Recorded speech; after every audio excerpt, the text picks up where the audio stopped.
നമ്മുടെ വേടനെ എങ്ങനെ പരമാവധി കൊടുക്കാമെന്നുള്ള ലക്ഷ്യത്തിലാണ് ഇപ്പൊ എല്ലാവരും ഇറങ്ങിത്തിരിച്ചിരിക്കുന്നത്. കുറെ മേലാളന്മാരൊക്കെ ശ്രമിച്ചിട്ട് ഇതുവരെ നടക്കാതെ ആ മേലാളന്മാരൊക്കെ മാപ്പ് പറയുന്ന അവസ്ഥയിലേക്ക് ഇപ്പോൾ എത്തി നമുക്കറിയാം. എന്തൊക്കെയായാലും ഗവൺമെന്റിന്റെ ചില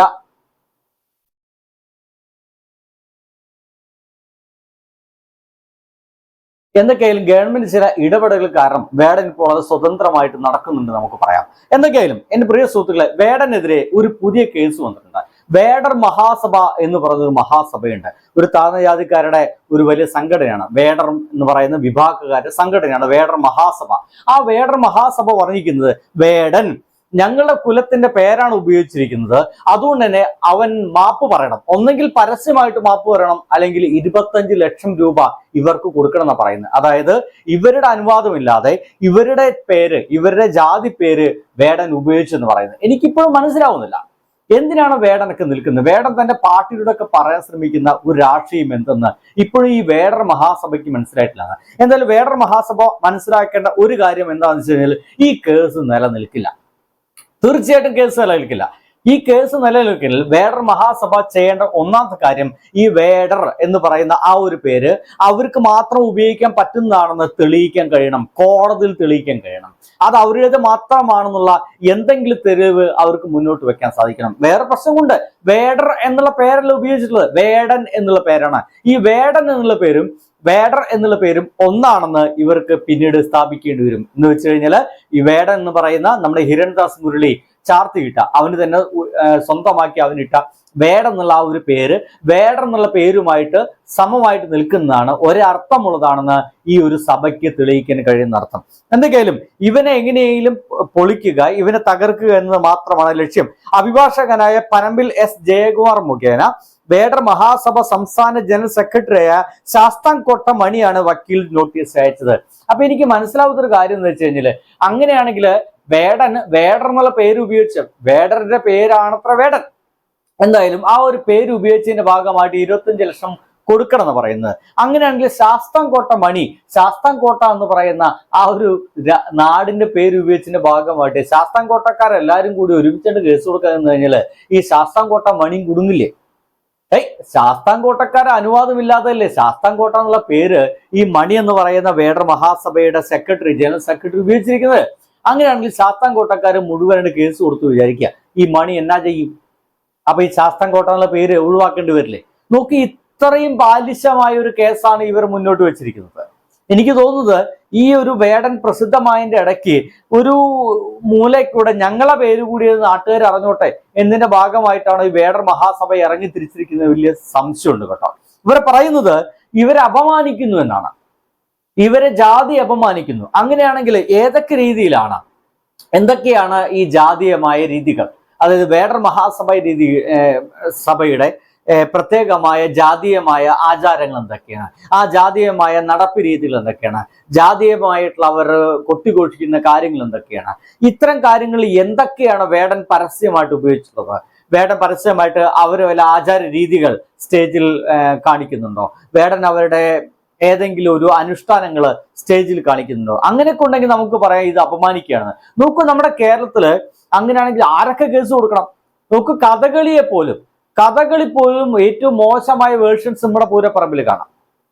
നമ്മുടെ കണ്ണൂരിലുള്ള തെയ്യത്തിന്റെ ഏറ്റവും മോശമായ വേർഷൻസ് നമ്മുടെ പൂരപ്പറമ്പിൽ കാണാം. അങ്ങനെയെങ്കിൽ കണ്ണൂര് തെയ്യം കിട്ടുന്ന ആൾക്കാർ മുഴുവൻ ഞങ്ങളുടെ എന്താ പറയാ പാരമ്പര്യമായിട്ട് നിങ്ങൾ ചെയ്തു വരുന്ന വേഷത്തെ അപമാനിക്കുന്നു, അവർ ഞങ്ങൾക്ക് പൈസ തരണം എന്ന് പറഞ്ഞിട്ട് അവർ കേസ് കൊടുക്കേണ്ടി വരില്ലേ? നോക്ക്, അത്തരം കാര്യങ്ങൾ പോലും വേടെന്ന് പറയുന്ന ഈ ഒരു ഹിരൺദാസ് മുരളി ചെയ്തിട്ടില്ല സ്റ്റേജിൽ. അവൻ ആകെ ചെയ്തിട്ടുള്ളത് അവന്റെ അനുഭവങ്ങളിൽ നിന്ന്, അവന്റെ അമ്മയുടെ അനുഭവങ്ങളിൽ നിന്ന്, അവൻ കണ്ട അനുഭവങ്ങളിൽ നിന്ന്, അവൻ വായിച്ച അനുഭവങ്ങളിൽ നിന്ന്, അവൻ അനുഭവിച്ച അനുഭവങ്ങളിൽ നിന്ന് അവൻ ഉണ്ടാക്കപ്പെട്ട വരികൾ. ഇനി അത് അവൻ ഉണ്ടാക്കപ്പെട്ട വരികളാണോ വേറെ ആരെങ്കിലും എഴുതി കൊടുത്ത വരികളാണെന്നൊക്കെ തർക്കമുണ്ട്. വടബി അവൻ ട്യൂൺ ചെയ്ത വരികൾ, അത് നമുക്ക് ഉറപ്പിച്ച് പറയാം. അവൻ ട്യൂൺ ചെയ്ത വരികൾ അവൻ എന്ത് ചെയ്യുന്നു? സ്റ്റേജിൽ പാടുന്നു. അത് അതിഗംഭീരമായ ബാക്കിംഗ് സ്കോറോടുകൂടി അവൻ പാടുന്നു. റാപ്പ് സ്റ്റൈലാണ് പാടുന്നത്. റാപ്പ് എന്ന് വെച്ചാൽ തന്നെ നമ്മുടെ രാഷ്ട്രീയവും നമ്മുടെ ഇമോഷൻസും നാട്ടുകാരിലേക്ക് എത്തിക്കാനുള്ള ഒരു രീതിയാണ്. അതിന് ചിലപ്പോൾ ട്യൂൺ ഉണ്ടായിരിക്കാം, ചിലപ്പോൾ വെറും പറച്ചിൽ പോലെ ആയിരിക്കാം. എന്തായാലും അതിലൂടെ വളരെ വൃത്തിയായിട്ട് വേടൻ അവന്റെ ഇമോഷൻസ് നാട്ടുകാരിലേക്ക് എത്തുന്നുണ്ട്. അത് നാട്ടുകാർക്ക് മനസ്സിലാവുന്നുണ്ട് എന്നുള്ളതാണ്. അത് ആ കേട്ടിരിക്കുന്ന ആളുകള് എന്താ പറയാ, നായരും പാണനും പറയുന്നത് എല്ലാവരും ഉണ്ട്. അപ്പോ ഇവിടെ ഇവൻ പറയുന്നുണ്ട്, ഞാൻ പാണനല്ല, പറയാനല്ല, നീ തമ്പുരാനുമല്ല, ആണൻ എനിക്കൊരു തേങ്ങയുടെ മൂടുമില്ല എന്ന് അവൻ പറയുന്നത് നാട്ടുകാർക്ക് മനസ്സിലാവുന്നുണ്ട്. എങ്ങനെ മനസ്സിലാവുന്നുണ്ട്? നാട്ടുകാർ മുഴുവൻ വേടന്റെ ചിന്താഗതിക്കൊപ്പം നിൽക്കുന്നുണ്ട്. ശരിയാണല്ലോ, ഇവിടെ പാണനെന്നും പറയനെന്നും നമ്പൂരി എന്നും നായരെന്നുമുള്ള വേർതിരിവുകളുടെ ഉണ്ട്. അത് ഇവിടെയുള്ള നമ്പൂരിക്കും കുറച്ച് വിഭാഗം നമ്പൂരിക്കും, വളരെ കുറച്ച് വിഭാഗം നായന്മാർക്കും, വളരെ കുറച്ച് വിഭാഗം മുന്തിയ ജാതി എന്ന് പറയുന്ന ആളുകൾക്ക് മനസ്സിലാവുന്നുണ്ട്. കുറെ എണ്ണത്തിന് മനസ്സിലാവില്ല. അവരാ പ്രിവിലേജും കൊണ്ട് നടക്കുന്നവരാ, അവരറിയാതെ ആ പ്രിവിലേജ് മുഴുവൻ അനുഭവിച്ച് നടക്കുന്നവരാ. എന്നിട്ട് അവർ പറയേ ഞങ്ങൾ ഇതൊന്നുമില്ലേ, ഞങ്ങൾ ഇത്തരം സംഗതിയിലൊന്നുമില്ലേ. പക്ഷെ ഇവരെ പേഴ്സണൽ കാര്യം വരുന്ന സമയത്ത് കൃത്യമായിട്ടും ആ ജാതിയിൽ നിന്ന് തന്നെ കെട്ടുന്നത് എങ്ങനെയാണെന്ന് എനിക്കിപ്പോഴും മനസ്സിലാവാറില്ല. നമ്മളൊന്നും അങ്ങനെ ചെയ്തിട്ടില്ല എന്നുള്ളതുകൊണ്ടാണ്. കാരണം ഇവരെന്തൊക്കെ പുരോഗമന കാര്യങ്ങൾ പറഞ്ഞു കഴിഞ്ഞാലും അവരുടെ ഇത്തരം പേഴ്സണൽ കാര്യങ്ങളിലേക്ക് വരുന്ന സമയത്ത്, ഈവൻ വിവാഹത്തിന്റെ കാര്യത്തിൽ വരുന്ന സമയത്ത് അവർക്ക് ആ സ്വജാതിയിൽ നിന്ന് തന്നെ അവർക്ക് പെണ്ണിനെ കിട്ടുന്നുണ്ട്. അതാണ് എനിക്ക് വലിയ അത്ഭുതമായിട്ട് തോന്നാറുള്ളത്. അതെങ്ങനെ, എന്തുകൊണ്ട് ഇവര് മനഃപൂർവ്വം താഴ്ന്ന ജാതിയിൽപ്പെട്ട ആളുകൾ വിവാഹം കഴിക്കണമെന്നുള്ള ഒരു ഉറപ്പോട് കൂടിയിട്ട് ഇത്ര വലിയ പുരോഗമനം പറയുന്ന ആൾക്കാർ ഇറങ്ങിത്തിരിക്കാത്ത എനിക്കതൊരു വലിയ പ്രതിഷേധമുള്ള കാര്യമാണ്. ഞാൻ പ്രതിഷേധിച്ച കാര്യമൊന്നുമില്ല. കാരണം ഇവന്മാരുടെ ഉള്ളിലൊക്കെ നല്ല ജാതീയത അങ്ങനെ തിളങ്ങി നിൽക്കുന്നു എന്നതാണ്. അത് മാറാനൊന്നും അത് മാറ്റാനൊന്നും അവർക്ക് സാധിച്ചിട്ടില്ല, ഒരെണ്ണത്തിന് സാധിച്ചില്ല. എന്തെങ്കിലും അതവിടെ കിടക്കട്ടെ കേട്ടോ. അത് ചിലരുടെ പേഴ്സണൽ കാര്യങ്ങളൊക്കെ ചില ആൾക്കാരൊക്കെ പറയെങ്കിലും ഇങ്ങനെ അതിന്റെ ഇടയിൽ ഒരു കാര്യങ്ങളൊക്കെ ഉണ്ട്. എന്തായാലും ഇവിടെ സംഭവിക്കുന്ന വെച്ച് കഴിഞ്ഞാൽ, ഇവിടെ നമ്മുടെ ഈ വേടൻ ഈ ജാതീയമായ കാര്യങ്ങളൊക്കെ പറയുന്നതിൽ ചില സംഖ്യകൾക്കൊക്കെ വലിയ പ്രശ്നമുണ്ട്. ഒരു സംഖ്യ പറഞ്ഞിരിക്കുന്നത് ഏടാ നിർത്തിക്കോ വേടാന്ന് പറയുന്നത്. വേടാ നിർത്തിക്കോ മര്യാദയ്ക്ക്, നീ ഇങ്ങനെ കേരളത്തിൽ ഇല്ലാത്ത ജാതീയതയെ കുറിച്ച് പറഞ്ഞുകൊണ്ടിരിക്കുന്നത്. കേരളത്തിൽ ജാതീയത ഉണ്ടെന്നേ. ഇപ്പോഴും പല അമ്പലങ്ങൾക്കും കയറ്റാത്ത അവസ്ഥ ഉണ്ട്. ഇപ്പോഴും പല അമ്പലങ്ങൾക്കും പൂണൂര് ധരിച്ച് അവസാനം കയറേണ്ടി വരുന്ന ചില താഴ്ന്ന ജാതിക്കാരെന്ന് പറയപ്പെടുന്ന ആൾക്കാരുണ്ട്. അവർക്ക് പൂജിക്കാനുള്ള എന്താ പറയുക, എല്ലാത്തരം സർട്ടിഫിക്കറ്റ് കിട്ടിയിട്ടും അവർക്ക് പൂജിക്കാൻ അനുവദിക്കാത്ത സ്ഥലങ്ങളുണ്ട്. ഈവൻ മാല കെട്ടാൻ പോലും, കഴകൻ ജോലി പോലും മാന്യമരികെ ചെയ്യാൻ വേണ്ടിയിട്ട് സമ്മതിക്കാത്ത അമ്പലങ്ങൾ നമ്മുടെ നാട്ടിലുണ്ടെന്നേ. ഗുരുവായൂർ അമ്പലത്തിലടക്കം പോയിട്ട് ചെണ്ട കൊട്ടാൻ, തിമില വായിക്കാൻ പോലും സാധിക്കാതെ ഒഴിവാക്കപ്പെട്ട ആൾക്കാരുണ്ട്.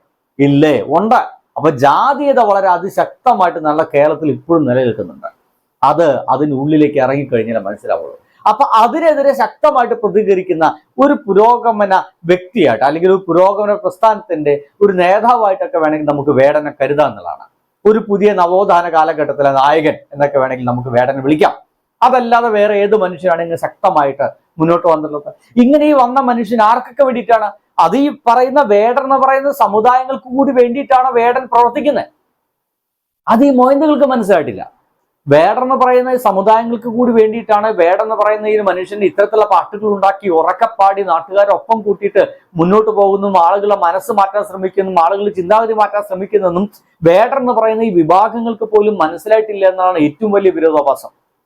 എന്തൊക്കെ സുഹൃത്തുക്കളെ, എങ്ങനെയെങ്കിലും ഈ സമയത്ത് വേടന്റെ കയ്യിൽ നിന്ന് ഒരു 10-25 ലക്ഷം കിട്ടുമോ എന്നാണ് ഒരു പക്ഷെ എനിക്ക് തോന്നുന്നത് നമ്മുടെ ഈ ഒരു ടീം ആഗ്രഹിക്കുന്നത്. നടക്കാൻ പോകുന്നില്ല. കാരണം ഈ കേസിൽ തീർച്ചയായിട്ടും വിജയിക്കുക അത് വേടൻ തന്നെയായിരിക്കും. കാരണം ഒരു തരത്തിലും വേടൻ എന്ന് പറയുന്ന ഒരു വാക്ക് വേടർ എന്നുള്ള ഒരു വാക്കുമായിട്ട് ഒന്നു ചേർന്ന് നിൽക്കുന്നതാണെന്നും അവരേതെങ്കിലും രീതിയിലുള്ള അവരെ ഇൻഫ്ലുവൻസ് ചെയ്തുള്ള വാക്കാണെന്നും അല്ലെങ്കിൽ അവരുടേതായിട്ട് എവിടെയെങ്കിലും രേഖപ്പെടുത്തി വെച്ച വാക്ക് ഏതാണെന്നും അവർക്ക് തെളിയിക്കാൻ സാധിക്കുന്നതുകൊണ്ട് തന്നെ വേടൻ ഈ ഒരു കേസിൽ വിജയിക്കും.